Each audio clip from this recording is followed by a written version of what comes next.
Assalamualaikum warahmatullahi wabarakatuh. Oke teman-teman semua, kembali lagi di channel Kino. Ada sebuah pertanyaan menarik yang masuk dari seorang pengunjung di channel kami, di mana dia sudah mengisi freon AC dan sudah sampai pada tekanan yang disarankan, tapi ternyata AC-nya itu tidak begitu dingin. Adapun freon yang digunakan adalah R22. Setelah mencapai 80 PSI, ternyata AC-nya itu tidak begitu dingin.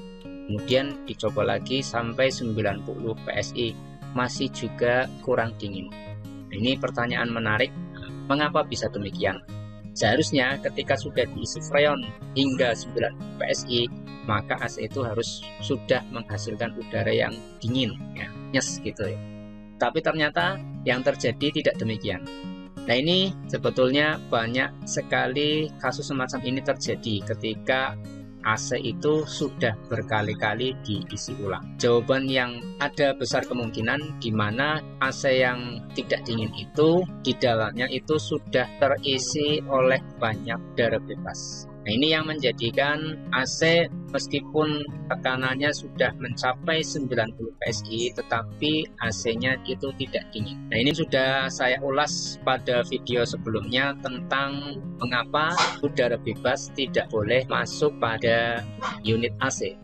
Ini salah satu penyebabnya, di mana ketika udara bebas ini sudah masuk, maka udara bebas ini akan menempati ruangan yang seharusnya untuk freon AC, ya, sehingga freon AC yang masuk itu volumenya menjadi berkurang, ya, karena adanya udara yang sudah masuk ke dalam unit. Sehingga meskipun tekanannya sudah mencapai 90 PSI, karena volume freonnya itu tidak seperti pada saat kita membeli AC dari toko, maka udara yang dihasilkan itu tidak begitu tinggi. Silakan jika terjadi seperti ini, coba diingat-ingat kembali sudah berapa kali AC itu diisi ulang, dan kemungkinan pada saat mengisi ulang itu ada udara yang ikut terbawa masuk ke dalam unit AC. Nah, kalau sudah seperti ini bagaimana?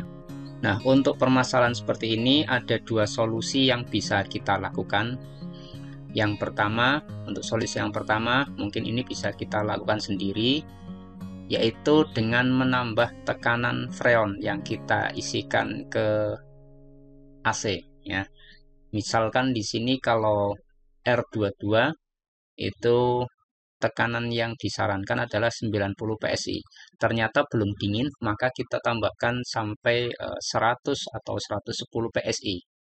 Tetapi ini ada resikonya, yaitu ketika tekanannya ditambah melebihi batas yang disarankan, maka kerja kompresor menjadi lebih berat. Itu yang pertama. Kemudian karena kerjanya semakin berat, maka kompresor membutuhkan arus yang lebih besar, ampere yang lebih besar, sehingga di sini penggunaan daya listriknya akan semakin besar, terutama khususnya pada AC yang model lama, ya.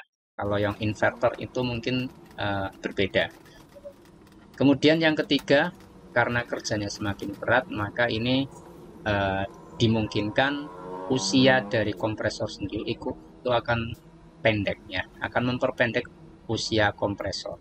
Dan ketika kita menambahkan tekanan melebihi batas yang disarankan, pada saat pengisian kita harus mengecek berapa ampere yang masuk pada kompresornya.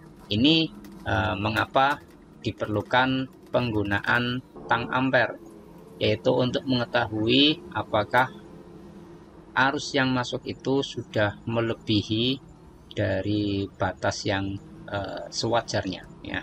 Itu cara yang pertama. Cara yang kedua, ini memang cara yang disarankan, tetapi memang kemungkinan kita tidak bisa mengerjakan sendiri karena membutuhkan alat tambahan, yaitu dengan cara divakum. Nah, ini resikonya kalau divakum kita mengeluarkan biaya yang lebih besar. Karena kita vakum, tentunya freon yang sudah kita isikan akan terbuang. Seperti itu, kemudian kita harus memvakum, juga mungkin harus menambahkan oli untuk kompresor dan sebagainya. Nah, ini akan mengeluarkan biaya yang cukup besar. Nah, dari dua solusi itu silahkan mungkin buat teman-teman yang merasa ingin cari yang mudah, ya silakan lakukan cara yang pertama.